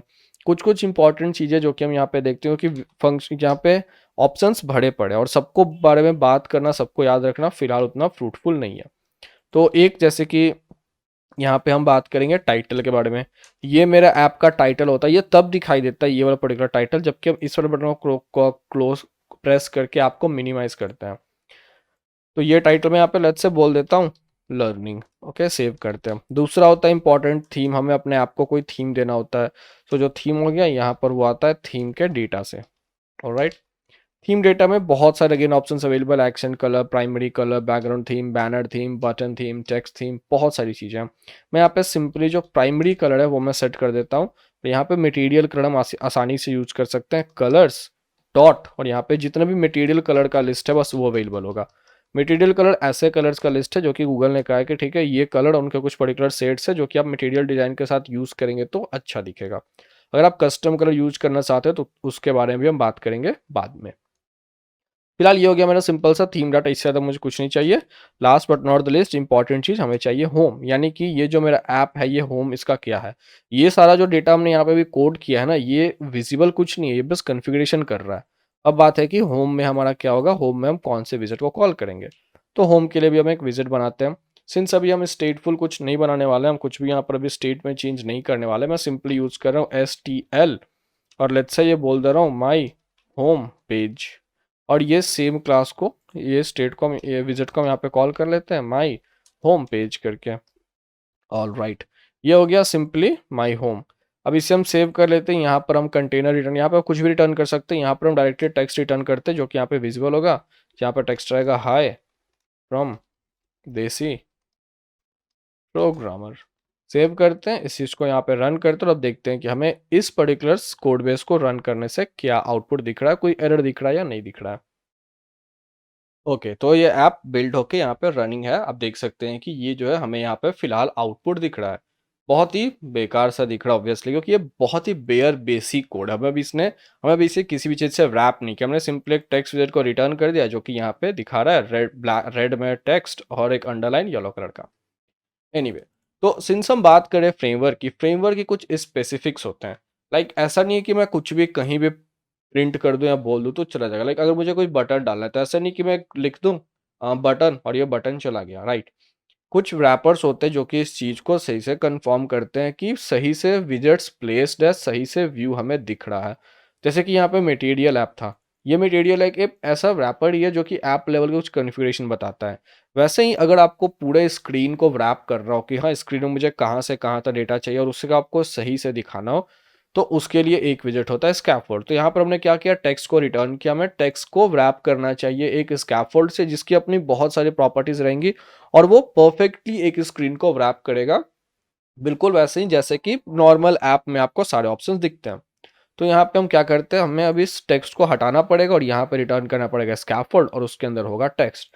यहाँ पे एक तरीका भी है, जैसे मैं टेक्स्ट पे मैं क्लिक करूंगा, हवर करूंगा, आपको ये आइकन दिखेगा सिंपली। इस पर आप क्लिक करके तो आपको यहाँ पे कुछ कुछ ऑप्शंस दिखाया जाता है, ठीक है। रैप विथ विजेट, center column, container, padding, row, sized box and all. जैसे मैं इसे रैप विथ कंटेनर कर दूं और यहाँ पर हम सेव करेंगे, तो जैसे ही हम सेव करेंगे फ्लटर क्या करता है, हॉट रीलोड को सपोर्ट करता है। जैसे आप फाइल में चेंज करेंगे और अगर वो चेंज सिग्निफिकेंट नहीं है, यानी कि आपने कोई नई फाइल नहीं ऐड की, आपने कोई नया फॉन्ट नहीं ऐड किया, कोई इमेज नहीं ऐड किया, कोई नई डिपेंडेंसी ऐड नहीं किया, तो वो हॉट रीलोड होकर आपको यहाँ पे दिख जाएगा। सिंस ये कंटेनर है, कुछ यहाँ फर्क नहीं पड़ रहा, हम यहाँ पे इसे हटा लेते हैं, क्योंकि अगर नॉर्मल विजिट होता तो मैं डायरेक्टली यूज कर लेता रैप विद द विजिट। यहाँ पे स्कैफोल्ड की बात हो रही है तो यहाँ पर हमें डालना है कि स्कैफोल्ड। स्कैफोल्ड क्या करता है, पूरा स्क्रीन के लिए एक फोल्डिंग की तरह वर्क करता है। जैसा कि ये टर्म खुद डिफाइन कर रहा है, स्कैफोल्ड पूरी स्क्रीन के लिए एक फोल्डिंग की तरह वर्क करता है, जिसके अंदर हम बहुत सारी चीजें डाल सकते हैं। ऐप बार डाल सकते हैं, ऐप बार के एक्शंस डाल सकते हैं, उसके अलावा मटेरियल ड्रॉवर डाल सकते हैं, टैब बार डाल सकते हैं, बॉटम नेविगेशन डाल सकते हैं। ये उन चीजों के लिए कि एक रैपर की तरह काम करता है, पूरे स्क्रीन को सही से फोल्ड करके बताता है, ठीक है, यहाँ से यहाँ तक एरिया, अगर आप एक इसमें ड्रॉवर डाल रहे हैं तो वो कहाँ से दिखेगा, बॉटम नेविगेशन डाल रहे हैं तो कहाँ से दिखेगा। अगर मैं इसे यहीं पे सेव कर लूँ तो आप देख सकते हैं कि पूरा स्क्रीन हो गया व्हाइट। अब ये यहाँ से लेके यहाँ तक का एक रैपर हो गया। अब मैं यहाँ पे बोलूँ अपने स्कैफोल्ड में जाके ये स्कैफोल्ड में बॉडी, और बॉडी में बोल दो कि एक टेक्स्ट विजेट है जो कि अभी भी बोल रहा है हाय फ्रॉम देसी प्रोग्रामर। अब यहाँ पे ये दो चीज़ें है कि नॉर्मली हर एक विजिट की जब बात करेंगे तो या तो उसका एक चाइल्ड रहेगा, नहीं तो चिल्ड्रन रहेंगे। चाइल्ड इन अ सेंस कि वो एक ही विजिट को होल्ड कर सकता है, चिल्ड्रन यानी कि वो मल्टीपल विजिट्स को होल्ड कर सकते हैं। बट मटेरियल ऐप और स्कैफोल्ड में क्या होगा कि बात यहाँ पे होम की होगी और बॉडी की होगी। मटेरियल ऐप में होम यानी कि कहाँ से एंटर हो रहा है, कौन सा घर है मेन, और उसके अलावा हर स्कैफोल्ड में बॉडी यानी कि बॉडी में क्या क्या चीज़ है, बॉडी में क्या चीज़ है। तो मैंने यहाँ पे बॉडी में डाल दिया एक टेक्स्ट विजेट, बट आप देख रहे हैं कि ये कहाँ पर, ये ऊपर टॉप में अवेलेबल है। तो यहाँ पर हम दो और सिंपल चीज़ों को समझते हैं, app bar and safe area. तो बाय डिफॉल्ट जब हम एक स्कैफोल्ड डालेंगे तो स्कैफोल्ड पूरे स्क्रीन को रैप कर लेता है। तो जब स्कैफोल्ड ने पूरे स्क्रीन को रैप कर लिया तो जो भी हम टेक्स्ट डालेंगे वो बाय डिफॉल्ट टॉप से आ रहा है, जो कि टॉप में यहाँ पे छोटा सा दिख रहा है, हाई फ्रॉम देसी प्रोग्रामर। अब हमें ये चाहिए होता है कि ये जो स्टेटस बार है यहाँ पर हम कुछ भी चीज़ नहीं दिखाएं। उसके दो ऑप्शन है, या तो मैं स्कैफोल्ड में एक ऐप बार प्रॉपर्टी को यूज करूं। अब ऐप बार में क्या होता है, ऐप बार में एक ऐप बार क्लास है जहाँ की बहुत सारी प्रॉपर्टीज है। फॉर एग्जांपल एक टाइटल है जहाँ पर हम कोई भी विजिट डाल सकते हैं। फिलहाल मैं टेक्स्ट डाल रहा हूँ, लेट्स से कि मेरा ऐप बार का टाइटल है लर्निंग, सेव करते और आपको यहाँ पर एक ऐप बार दिखेगा। और वो ऐप बार क्या करता है कि स्टेटस बार को एक्सक्लूड करके सही से और रैप कर लेता है, आपको हाई फ्रॉम देसी प्रोग्रामर सही से स्क्रीन के बॉडी में दिख रहा है। तो ये एक तरीका है स्कैफोल्ड के अंदर आपको डेटा डालना है तो डालने का। और मोस्ट ऑफ द टाइम हम ऐप बार के साथ वर्क कर ही रहे होते हैं तो ये काम भी सही है। उसके अलावा भी एक तरीका है, मैं यहाँ पे ऐप बार को कमेंट आउट कर देता हूँ। और दूसरा तरीका ये है कि अगर मुझे ऐप बार नहीं चाहिए तो हम स्कैफोल्ड को रैप कर लेते हैं एक विजिट से, और इस विजिट का नाम है सेफ एरिया। सेफ एरिया क्या बोलता है, ठीक है, ऐप बार नहीं है कोई नहीं, तो मैं स्टेटस बार को बाय डिफॉल्ट एक्सक्लूड कर देता हूँ। और अब सेफ एरिया के अंदर मैंने डाल दिया चाहे एक स्कैफोल्ड, तो वो बाय डिफॉल्ट स्टेटस बार को एक्सक्लूड करके आ जाएगा। तो जो हमें जिसके जिसके अकॉर्डिंग हमें जरूरत होगी हम वो यूज़ करेंगे। बार बार कंट्रोल प्लस जेड प्रेस कर दे रहा हूँ ताकि हम वापस चले जाए ऐप बार के पार्ट में। अब तो कुछ कुछ चीज़ें देख लेते हैं ऐप बार के बारे में। जैसे कि ऐप बार में एक तो हो गया टाइटल, जो कि आप टेक्स्ट दे सकते हैं। यहाँ पर आप चाहे तो कोई आइकन डालना है तो इमेज विजिट यूज़ कर लें। उसके अलावा यहाँ पे कोई बहुत ज़्यादा ऑप्शंस की तो अभी हम बात नहीं करेंगे, बट एक ऑप्शन है जैसे कि सेंटर टाइटल। ये बताता है कि टाइटल को बीच में रखना है या नहीं। बाय डिफॉल्ट फॉल्स होता है, अगर हम यहाँ पे ट्रू कर दें तो ये टाइटल को बीच में भेज देगा। ये थोड़ा iOS स्टाइल का हो जाता है। उसके अलावा जैसे एक प्रॉपर्टी है, कोई भी जो मटेरियल टाइप का विजिट होगा तो उसके बाय डिफॉल्ट वहाँ पे शैडो प्रॉपर्टी होती है, वो थोड़ा एलिवेटेड दिखते हैं। तो यहाँ पर एक प्रॉपर्टी है एलिवेशन की। अब देख सकते हैं ये देख कैसा लग रहा है, ये ऐप बार की ये थोड़ा सा उठा हुआ है स्क्रीन से। तो वो चीज़ है एलिवेशन के कारण। अगर मैं एलिवेशन को बढ़ा के कुछ 10.0 जैसा कर दूं तो ये आपको बहुत ज़्यादा उठा हुआ दिखेगा स्क्रीन से, ठीक है। अगर मैं कुछ 15 कर दूं तो और भी ज़्यादा उठा हुआ दिखने लगेगा ये स्क्रीन से। बट अगर मैं इसी एलिवेशन को 0 कर दूं तो आपको ये बिल्कुल दिखेगा कि ये स्क्रीन के साथ एकदम चिपका हुआ स्क्रीन के लेवल में है। तो ये एक पॉइंट हो जाता है एलिवेशन। इसके अलावा भी बहुत सारी चीज़ें जैसे कि एक्शंस करके लिस्ट ऑफ विजिट्स होते हैं जो कि आपको यहाँ पे बाय डिफॉल्ट दिखाई देंगे। यहाँ पे कोई भी विजिट हो सकता है। अभी तो हमने कुछ भी नहीं पढ़ा है बटन आइकन्स के बारे में, इसलिए हम कुछ डाल नहीं रहे हैं। बट लेट्स से जब हम आइकन बटन्स के बारे में बात करेंगे तो हम आप ये चाहे तो यहाँ पर एक आइकन बटन डाल सकते हैं। इसका आइकन हो गया आइकन, जो कि हो जाएगा आइकन्स डॉट इन्फो। और यहाँ ठीक है इनबॉक्स ही डाल देते हैं इनबॉक्स, और यहाँ पे ऑन प्रेस्ड में एक एम्प्टी फंक्शन। मैं इसे अगर सेव करूँ तो आपको देखें कि यहाँ पे आपको लास्ट में एक छोटा सा आइकन दिख रहा है। तो ये ऐसे रैपर की तरह काम करता है जो कि प्रॉपर्टीज अवेलेबल कराता है। फिलहाल हमें टेक्स्ट बॉक्स में बस एक लर्निंग चाहिए, सो हमें ऐप बार में बस एक लर्निंग टाइटल चाहिए, हमारा काम बन गया। और ये थी 3 छोटे-छोटे विजेट्स, स्कैफोल्ड, ऐप बार और सेफ एरिया। और स्कैफोल्ड और ऐप बार में बहुत सारी प्रॉपर्टीज़ है बात करने के बारे में, और सबकी बात हम अभी करेंगे भी नहीं क्योंकि उतना ज़्यादा सेंस नहीं क्रिएट होगा अगर हम सबकी बात करेंगे तो। फॉर एग्जांपल एक बैकग्राउंड कलर भी है। जैसे अगर मैं यहाँ पे बोल दूँ कलर्स डॉट रेड, तो जो स्कैफोल्ड का बैकग्राउंड कलर है वो लाल हो जाएगा। इसके अलावा भी आपको ड्रॉवर है, एंड ड्रॉवर है, उसके अलावा आपको बॉटम शीट है, बॉटम नेविगेशन बार है, बहुत सारी चीज़ें हैं जिनके बारे में इवेंचुअली धीरे-धीरे बात करेंगे। फिलहाल हम बात करते हैं एक सिंपल सा टेक्स्ट विज़िट की, जो कि आपको यहाँ पे दिख रहा है। टेक्स्ट काफ़ी छोटा-सा दिख रहा है, राइट? हमने एक टेक्स्ट विज़िट डाला, उसके अंदर हमने क्वोट्स में अपनी वैल्यू डाल दी जो कि स्टैटिक वैल्यू है, यानी कि ये वैल्यू हमने जैसी डाली है ये वैसी की वैसी ही हमें दिखेगी, ये चेंज नहीं हो रहा है। अब यहाँ पे इस वैल्यू को हम थोड़ा स्टाइल करना चाहते हैं ताकि ये हमें सही से दिखे। तो स्टाइल करने के लिए सिंपल तरीका एक हो गया स्टाइल। स्टाइल में हम डालते हैं टेक्स्ट स्टाइल, और टेक्स्ट स्टाइल हमें कुछ कुछ प्रॉपर्टीज अवेलेबल कराता है। टेक्स्ट स्टाइल में एक तो प्रॉपर्टी हो गया फॉन्ट साइज, जिससे हम फॉन्ट की साइज बढ़ा सकते हैं। लेट्स से कुछ 24.0, जब देखेंगे फॉन्ट बड़ा हो गया। इसके अलावा प्रॉपर्टी है मेरे पास फॉन्ट वेट, इससे हम क्या कर सकते हैं फॉन्ट की वेट बढ़ा सकते हैं, जैसे कि फॉन्ट वेट डॉट, हम यहाँ पे बोल्ड कर सकते हैं, नॉर्मल कर सकते हैं, नहीं तो अपने खुद के वेट चूज कर सकते हैं। वेट 100, 200, 300, अगर मैं वेट 600 चूज करूँ तब ये जो फॉन्ट है थोड़ा सा बोल्ड हो गया। इसके अलावा भी बहुत सारी प्रॉपर्टीज, अगर हमने कुछ फॉन्ट फैमिली डाली हुई है तो मैं यहाँ पे डाल सकता हूँ एक फॉन्ट फैमिली। लेट्स से यहाँ पे मैं बोल रहा हूँ वर्डाना, ये एक दूसरी फॉन्ट फैमिली जो कि I think by default available होती है। सेव करते हैं, ओके कुछ इफेक्ट नहीं दिख रहा है, कैपिटल वी से, ओके कुछ इफेक्ट नहीं दिख रहा है यहाँ पे। I think times times now Roman, शायद ये से हमें दिखे। ऑलराइट, यहाँ भी हमें कुछ नहीं दिख रहा है। अगर हम अपने खुद के फॉन्ट डालेंगे तो हमें फॉन्ट फैमिली में चेंजेस दिखेगा। तो हम जब भी अपने खुद के फॉन्ट डालेंगे बाद में हम ये देखें कैसे कस्टम फॉन्ट्स एंड ऐसे डालते हैं, तो आप वो चेंज कर सकते हैं। इसके अलावा हमें यहाँ पे कलर मिलता है, कलर से हम अपने टेक्स्ट का कलर चेंज कर सकते हैं। बाय डिफॉल्ट आप देख सकती हैं ब्लैक है, अगर मुझे रेड चाहिए तो हम बोल सकते हैं colours dot red. Again material के जो कलर अवेलेबल है वो हम यूज़ कर रहे हैं, और ये रेड कलर का हो गया मेरा टेक्स्ट। बैकग्राउंड कलर है जहाँ पर हम बैकग्राउंड चेंज कर सकते हैं। तो बैकग्राउंड कलर मैं बोल सकता हूँ कलर्स डॉट, और लेट्स से बैकग्राउंड हम देना चाहता हूँ मैं कुछ टील। सेव करते हैं, अब यहाँ पर एक बैकग्राउंड का कलर हो जाएगा। ठीक है, फॉन्ट फोरग्राउंड को हम वाइट कर देते हैं। ये हो गया बैकग्राउंड एंड फोरग्राउंड कलर। इसके अलावा यहाँ पे बहुत सारी प्रॉपर्टीज है डेकोरेशन, जैसे कि आप कैसे हम डेकोरेट करना चाहते हैं, वो एक होता नहीं है अंडरलाइन एंड ऑल, से देख ही रहते हैं। ये हो गया डेकोरेशन, ये हो गया मेरा टेक्स्ट डेकोरेशन डॉट अंडरलाइन। अब ये जो टेक्स्ट है वो अंडरलाइन हो जाएगा। अब कई बार ऐसा क्या होता है कि ऐसी बहुत सारी प्रॉपर्टीज अवेलेबल है, एंड ये प्रैक्टिकल बिल्कुल नहीं होगा कि मैं इन सबको याद करूँ, इन सब का नोट्स बनाऊँ एंड ऑल। प्रैक्टिकल इसलिए नहीं है क्योंकि बहुत सारी प्रॉपर्टीज है जो कि अवेलेबल होती है और हमें कभी एक बार यूज़ करना होता है। और अगर आप नोट्स बनाएंगे भी तो ऐसी बहुत सारी प्रॉपर्टीज होंगी, एक दो नहीं होंगे, थाउजेंड्स में प्रॉपर्टीज होंगी हर एक चीज़ की। तो उनका नोट्स बनाना याद रखना कुछ खास यहाँ पे यूज़फुल नहीं है। आप याद रह सकते हैं जब मतलब गूगल पे जाके पढ़ सकते हो, और कभी भी जैसे कि अगर सपोज मैं अभी भूल गया कि टेक्स्ट डेकोरेशन में क्या होता है, मैं यहाँ पर टेक्स्ट डेकोरेशन पे होवर करूँगा, ये मुझे बता देगा कि ये जो टेक्स्ट डेकोरेशन प्रॉपर्टी है टेक्स्ट डेकोरेशन टाइप का ऑब्जेक्ट लेगा, और ये क्या करता है, ये पेंट करता है टेक्स्ट की, यानी कि जो भी हमारा टेक्स्ट डेकोरेशन है वो हम यूज़ कर सकते हैं। और यहाँ पर एग्जाम्पल भी दे देता है टेक्स्ट डेकोरेशन डॉट, अगर हमें मल्टीपल डेकोरेशन लगाने हैं तो टेक्स्ट डेकोरेशन डॉट कंबाइन। अगर मैं उसके बाद भी भूल गया तो मैं यहाँ पे सिंपली टेक्स्ट डेकोरेशन टाइप करूँगा, और यहाँ पे मुझे ऑप्शन दिखाने लगेंगे, अच्छा line through, none, underline, overline. तो ये सारे ऑप्शंस यहाँ पे अवेलेबल थे। अब मुझे सब पता चल गया कि ये सारी चीज़ें मुझे करनी है। इसके अलावा टेक्स्ट में स्टाइल के अलावा भी कुछ कुछ प्रॉपर्टीज अवेलेबल है, जैसे कि लोकल। लोकल क्या करता है कि हम जब टेक्स्ट को चेंज करना चाहें अलग लैंग्वेज में तो ये वो करता है। मैक्स लाइन से बताया जाता है कि कितना इसका मैक्स लाइन होना चाहिए। उसके अलावा आपको सॉफ्ट रैप हो गया, टेक्स्ट अलाइन, सिंस ये एक ब्लॉक लेवल एलिमेंट की तरह वर्क करता है तो हमें बताना होता है कि हम इसे कहाँ अलाइन करना चाहते हैं, बीच में कि साइड में। ऐसी बहुत सारी प्रॉपर्टीज अवेलेबल हैं। जैसे कि एक इंपॉर्टेंट होता है मैक्स लाइन्स। कई बार क्या होता है कि हमें पता नहीं होता है कितना टेक्स्ट आने वाला है। तो ओके, मैक्स लेने के पहले हम देखते हैं कि हम वेरिएबल को कैसे टेक्स्ट के विजिट में डाल सकते हैं। ये तो मेरी स्टैटिक वैल्यू हो गई। अगर मुझे किसी वेरिएबल की वैल्यू को यहाँ पे शो करना है तो उसके लिए पहले हम यहाँ पर एक वेरिएबल बनाते हैं, जैसे कि एक स्ट्रिंग, लेट्स से नेम, और यहाँ पे हो गया मेरा नेम प्रिंस।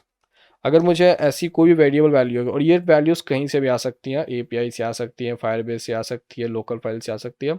अगर मुझे ये पर्टिकुलर वेरिएबल को यहाँ पे शो करना है तो हम क्या करेंगे, सिंपली हम इस पार्ट को रिप्लेस कर देंगे और वो वेरिएबल का नाम डाल देंगे। ऑब्वियसली जो मैंने वहाँ पे डाला है वो हमें यहाँ पे दिख गया।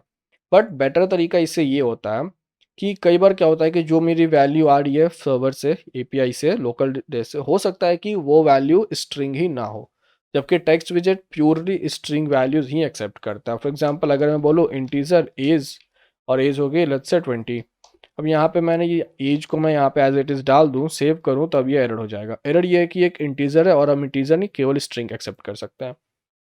अब इसके अलावा एक और ऑप्शन बताया जाता है कि अच्छा ठीक है, अगर वो स्ट्रिंग है तो आप डॉट टू स्ट्रिंग यूज़ कर लो, जो कि बिल्कुल सही। अगर मैं डॉट टू स्ट्रिंग करूँगा तो वह 20 को स्ट्रिंग में कन्वर्ट करके हमें अवेलेबल करा देगा।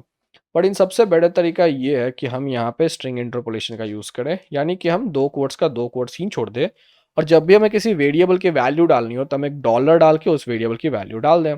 अब यहाँ पे हम क्या कर सकते हैं, ऐसे हमने डॉलर डाल के वेरिएबल की वैल्यू डाली और वो वैल्यू हम यहाँ पे अवेलेबल हो गई। यहाँ पे फ़ायदा ये है कि यहाँ पे जब हम डॉलर के साथ वो वैल्यू डालते हैं तो चाहे वो कोई भी टाइप का क्यों ना हो, वो स्ट्रिंग में रेंडर होकर अवेलेबल कराया जाता है। तो ये क्रॉस चेक करने से हम बच जाएंगे। दूसरा है कि वो अपना खुद का यहाँ पे डेटा भी डाल सकते हैं, जो कि उसके साथ में सही से रेंडर हो जाएगा। जैसे कि माई और डॉलर एज में जो भी मेरी एज होगी, जैसे कि माई और एज इज, और यहाँ पर डॉलर एज में जो मेरी एज होगी वो यहाँ पे प्रिंट हो जाएगी। सेव करते हैं तो माई एज इज 20, काफ़ी सही से प्रिंट हो गया। तो ये एक तरीका है वेरिएबल्स को डालने का। अब सिंस हम बहुत बेसिक स्टेज में, इसलिए मैं ऐसी चीज़ों की बातें कर रहा हूँ, आगे हम बिल्कुल ऐसी छोटी छोटी चीज़ों की बातें नहीं करेंगे। वेल इसके अलावा इंपॉर्टेंट पॉइंट यहाँ पे ये है कि अगर हमें लेट्स से मैक्स लाइन की प्रॉपर्टी, ये भी इंपॉर्टेंट है क्योंकि इसके साथ भी बहुत बार कन्फ्यूजन होता है। तो मैक्स लाइन्स का जैसा कि काम है वो सिंपल है। मैक्स लाइन ये बताता है कि आप कितने मैक्सिमम लाइन शो करना चाहते हो। मैं यहाँ पे बोल रहा हूँ कि मैं मैक्सिमम 2 लाइन शो करना चाहता हूँ बस। सेव कर लेते हैं, कुछ यहाँ पे इफेक्ट नहीं दिखेगा।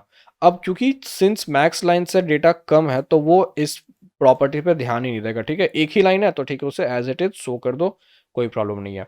बट लेट्स से हम इस डेटा को बढ़ाते हैं। मैं यहाँ पे नेम प्रिंट कर रहा हूँ और नेम की जो वैल्यू है, let's say Prince is my name underscore I the host of देसी प्रोग्रामर। सेव करते हैं, ये हो गया 2 लाइन। अब अगर मैं यहाँ पे एक और नई लाइन डाल दूँ, अब यहाँ पे मैं डाल दूँ I am coding Flutter. Save करते हैं और अब आप यहाँ पे देख सकते हैं कि मैंने यहाँ पे 3 लाइन डेटा डाला है, लेकिन यहाँ पे केवल 2 लाइन अवेलेबल है। तो ये चीज़ काफ़ी सही होती है कि बहुत बार क्या होता है कि लोग एक्सपेक्ट कर लेते हैं कि हाँ ठीक है, एक ही लाइन डेटा आने वाला है, और वो टेक्स्ट विजेट को डाल देते हैं।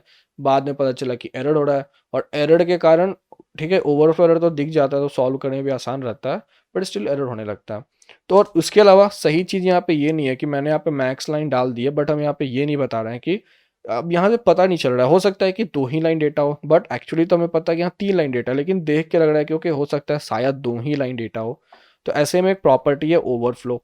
ओवरफ्लो क्या करता है, जैसे आप हवर करके देख सकते हैं, हवर करके देख सकते हैं कि टेक्स्ट ओवरफ्लो टाइप का डेटा एक्सपेक्ट करता है। तो यहाँ पे मैं बोल रहा हूँ टेक्स्ट ओवरफ्लो, और यहाँ पे ये बता रहा है कि जब टेक्स्ट ओवरफ्लो होगा तो हम क्या करना चाहते हैं। आप क्लिप करना चाहते हैं, फेड करना चाहते हैं, या फिर उसे विजिबल रखना चाहते हैं।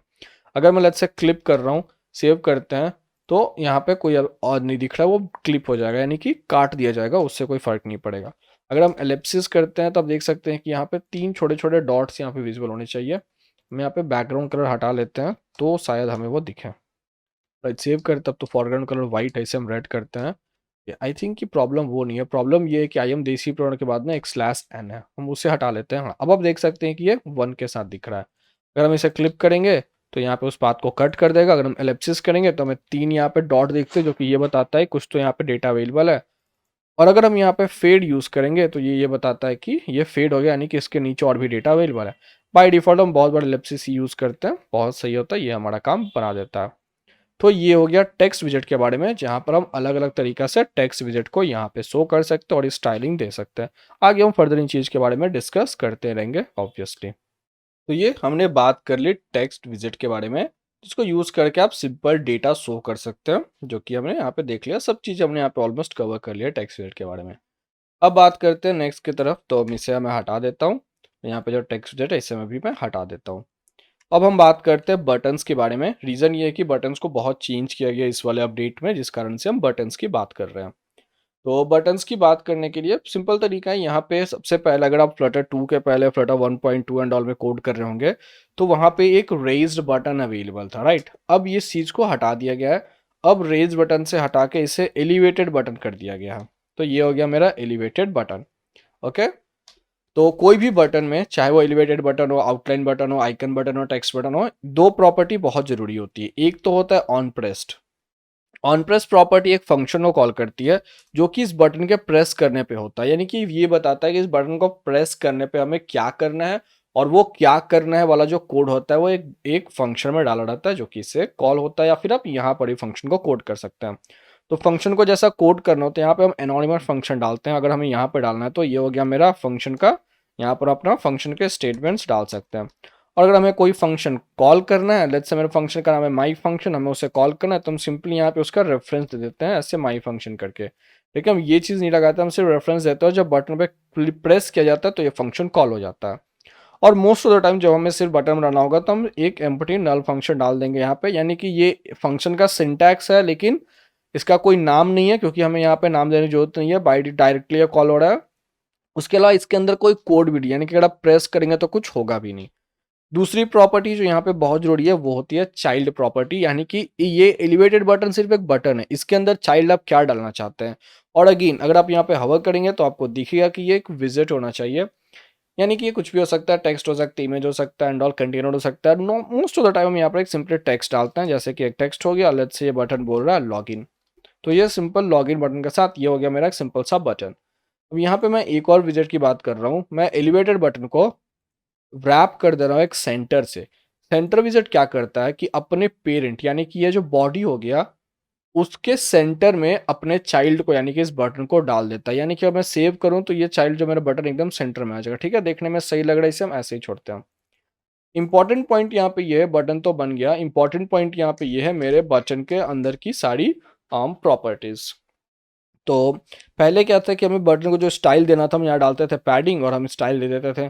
अब क्या है कि इन सब कुछ को एक स्टाइल में डाल दिया गया। ठीक है, यहाँ पर एक प्रॉपर्टी हो गई स्टाइल जो कि हो गई बटन स्टाइल, जैसे टेक्स्ट स्टाइल थी वहां पे है मेरे पास बटन स्टाइल। बटन स्टाइल के अंदर और भी फर्दर प्रॉपर्टीज है जिनको हम यूज करते हैं। अब ये भी सिंपल होता अगर इन्हें यूज करना सिंपल होता, बट यहाँ पे क्या उस चीज को थोड़ा कॉम्प्लिकेट कर दिया गया है। जैसे कि लेट्स से मैं इस बटन का बैकग्राउंड कलर चेंज करना चाहता हूँ और चेंज करके मैं उसे ग्रीन करना चाहता हूँ, तो यहाँ पे हम कॉल यूज करेंगे बैकग्राउंड कलर प्रॉपर्टी को, राइट।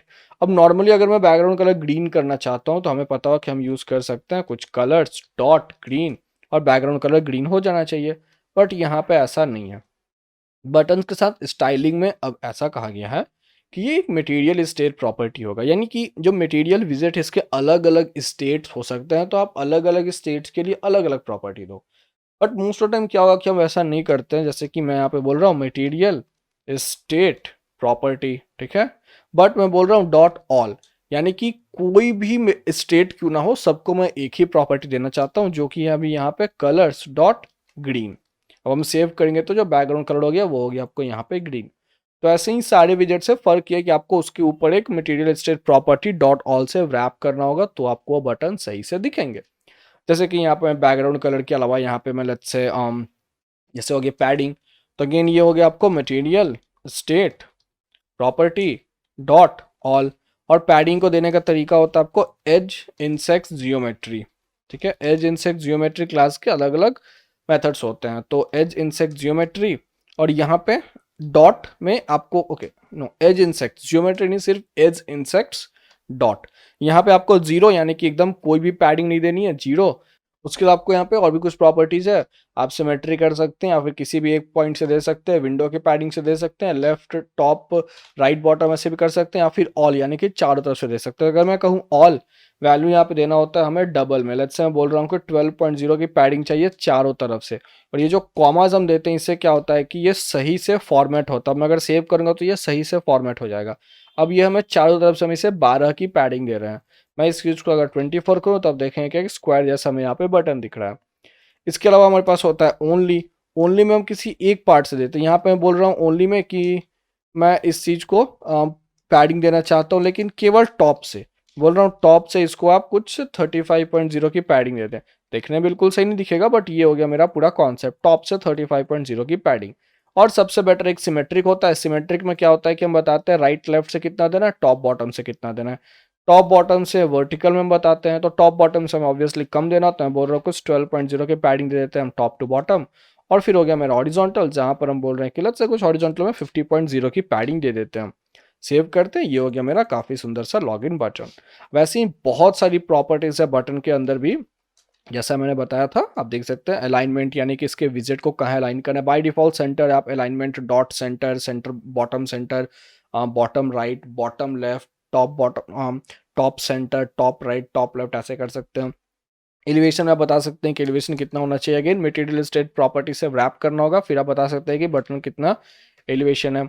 उसी के अलावा minimum size, mouse cursor, overlay colour, shadow colour, shape, side, target size कितना, टैप टारगेट साइज कितना है, विजुअल डेंसिटी और टेक्स्ट स्टाइल, यानी कि इसके अंदर जो टेक्स्ट है उसकी क्या स्टाइल रहेगी, वो सारी चीज़ आप यहाँ पे सेट कर सकते हैं। ये हो गया एक सिंपल बटन की प्रॉपर्टी। और जो भी अगर आप कुछ करना चाहते हैं, जैसे कि यहाँ पर हमने स्टेट मैनेजमेंट की बात तो नहीं की है कि मैं यहाँ पे क्लिक करके ऐप में कुछ चेंज करूँ, बट यहाँ पर लेट्स से अगर मैं डाल देता हूँ एक सिंपल प्रिंट स्टेटमेंट जो कि कंसोल पे कुछ भी प्रिंट करता है। मैं बोल रहा हूँ आई क्लिक्ड अ बटन। ओके, अब इसे हम सेव करते हैं और यहाँ पे हम कंसोल को रन करते हैं। अगेन कमांड और टिल्डे, ये टिल्डे जो होता है ये 1 के बगल में होता है। आप देख सकते हैं अगर आप डीबग कंसोल में जाए, यहाँ पे वो सारी चीज़ें दिखाई जाती है ऐप को जब रन कर रहा होता है, तो जो भी एरर हो गया, जो भी आउटपुट हो गया, वो यहाँ पे दिखते रहता है। अब मैं अगर लॉगिन बटन में क्लिक करूंगा तो यहाँ पर आपको दिखेगा आई क्लिक्ड बटन। ठीक है, जितनी बार मैं क्लिक करूंगा ये उतनी बार चेंज होते जाएगा। एक्चुअली ये बार बार प्रिंट करने की जगह यहाँ पर नंबर चेंज करते हैं कि ये सेम लाइन को कितनी बार प्रिंट किया गया। अगर मैं बार बार करूँ तो वो नंबर चेंज होते जाएगा। ये हो गया बटन को क्लिक करने पे किया गया काम। आगे हम ऑब्वियसली देखने वाले स्टेट मैनेजमेंट में कि कैसे हम एक्चुअली कुछ स्टेट को चेंज कर सकते हैं बटन्स के क्लिक करने पर। ऑलराइट, और इसी तरह जैसे कि एक एलिवेटेड बटन था, इसी तरह हमारे पास बहुत सारे अलग अलग बटन अवेलेबल है। अब कुछ बटन में कुछ प्रॉपर्टीज हट जाती है, कुछ प्रॉपर्टीज रह जाती हैं। जैसे कि फॉर एग्जांपल अगर मैं यहाँ पे बात करूँ एक आउटलाइन बटन की, तो ये हो गया मेरा आउटलाइन बटन, जो कि पहले आउटलाइन बटन था, अब वो आउटलाइंड बटन हो गया है। इसे अगर मैं सेव करूँ तो ये हो गया एक आउटलाइन बटन, बट यहाँ पे हमें अच्छे से नहीं दिख रहा है। रीजन ये है कि आउटलाइन बटन में नॉर्मली हम बैकग्राउंड कलर नहीं देते हैं, तो अगर मैं बैकग्राउंड कलर हटा दूं तो अब ये हो गया मेरा आउटलाइन बटन। आप देख सकते हैं ये बटन जो है एक आउटलाइन बटन है। अब इस बटन की प्रॉपर्टीज हमें चेंज करनी है, तो कुछ ऐसी प्रॉपर्टीज मिलेंगी जो कि एलिवेटेड बटन में नहीं थी।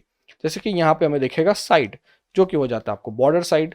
और बॉर्डर साइड यहाँ पे बताता है कि बॉर्डर के बारे में, बॉर्डर की प्रॉपर्टीज क्या है। जैसे कि बॉर्डर का जो कलर है मैं उसे चेंज कर सकता हूँ। मैं बोल रहा हूँ कि कलर जो है वो ग्रीन होना चाहिए।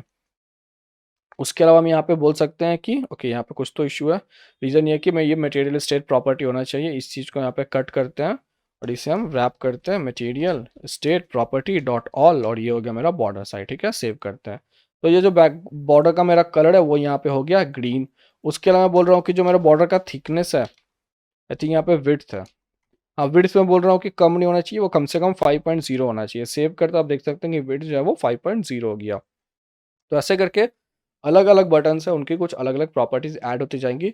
इसी तरह हमारे पास टेक्स्ट बटन भी है और हमारे पास एक आइकन बटन भी है। आइकन बटन में क्या होता है, अगर मैं इस पूरे बटन को यहाँ से हटा दूँ तो आइकन बटन में क्या होता है कि हम केवल चाइल्ड में एक आइकन ही डालते हैं। जैसे कि एक आइकन हो गया। अब बाय डिफॉल्ट हमारे पास बहुत सारे मटेरियल आइकन प्रेजेंट होते हैं जो कि आता है आइकन्स, और यहाँ पे हम कॉल करते हैं आइकन, सॉरी, जो कि आता है आइकन। और आइकन के अंदर हम एज ए कंस्ट्रक्टर कॉल कर सकते हैं आइकन डॉट, और बहुत सारे आइकन्स यहाँ पे अवेलेबल है। लेट्स से मैं यहाँ पे बोल रहा हूँ इन्फो, और यहाँ पे ऑन प्रेस्ड में अगेन एक मेरा एम्प्टी फंक्शन जो कि फिलहाल कोई भी कुछ भी काम नहीं कर रहा है क्लिक होने पे। आप देख सकते हैं हमें एक मटेरियल बटन यहाँ पे मिल गया। ठीक है, ये हो गया एक मटेरियल बटन। जब भी आपको किसी को जरूरत पड़ेगी हम मटेरियल बटन डाल देंगे। जैसे सेंड करना है मैसेज, मैं यहाँ पे डाल दिया सेंड, सेव किया, देखो ये हो गया एक मटेरियल बटन। प्रेस करने पे क्या करना है, हम ऑन प्रेस में डाल सकते हैं। ऐसी बहुत सारी चीज़ें अवेलेबल होती है किसी भी फ्रेमवर्क पे, बट याद रखिए हमें सारी चीज़ों को याद नहीं करना होता है, हमें उस चीज़ को समझना होता है ताकि ज़रूरत पड़े तो हम उस चीज़ को वैसे इम्प्लीमेंट कर सकें। एंड फिलहाल आज की इस वीडियो में बस इतना ही, जहाँ पर हमने स्टार्ट किया फ्लटर के बारे में, हमने कुछ इंट्रोडक्शन देखा, कुछ कुछ चीज़ें देखी, सेटअप किया, हमने उसे रियल डिवाइस पे रन किया, एक एमुलेटर पे रन किया। उसके अलावा हमने एक प्रोजेक्ट बनाया, प्रोजेक्ट के स्ट्रक्चर को सीखा, हमने कुछ टेक्स्ट विजेट के बारे में बात की और हमने कुछ कुछ बटन्स के बारे में बात की। और अगर आप ऐसे ही और भी इंटरेस्टिंग चीज़ें सीखना चाहते हैं तो आप मेरी वेबसाइट desiprogrammer.com को विजिट कर सकते हैं, जहाँ पे ऐसे कोर्सेज अवेलेबल है, देख सकें। और साथ में हम आगे वीडियोस में भी यहाँ पे बात करते रहेंगे क्रैश कोर्स में फ्लटर के बारे में, जो कि ऑलमोस्ट हर दिन हम एक वीडियो डाल देंगे। मैं बहुत लंबी एक ही वीडियो फिलहाल नहीं बनाना चाहता हूँ, इसलिए आज की वीडियो के लिए बस इतना ही। मिलते हैं आपसे नेक्स्ट वीडियो में, जहाँ पे हम और भी ज़्यादा बात करेंगे कोडिंग फ्लटर के बारे में।